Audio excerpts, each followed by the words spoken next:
सवारी जोहार।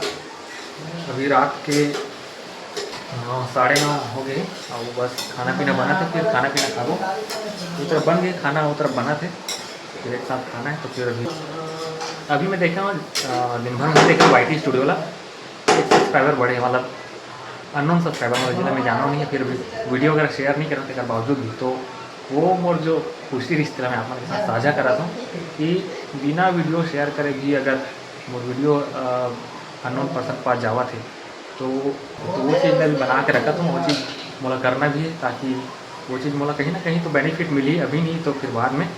तो मैं अपलोड करे के बाद दिन भर चेक नहीं करता हूँ कि कितना व्यूज़ आए, कितना सब्सक्राइबर वगैरह बढ़ी है, कितना वॉच टाइम मिले। अपलोड करके छोड़ देता हूँ, जो वही पता चल जी बाद में से करके। तो फिर अभी अचानक देखो एक नया सब्सक्राइबर ऐड हुई से कौन से वीडियो में फिर नहीं पता, लेकिन दिल से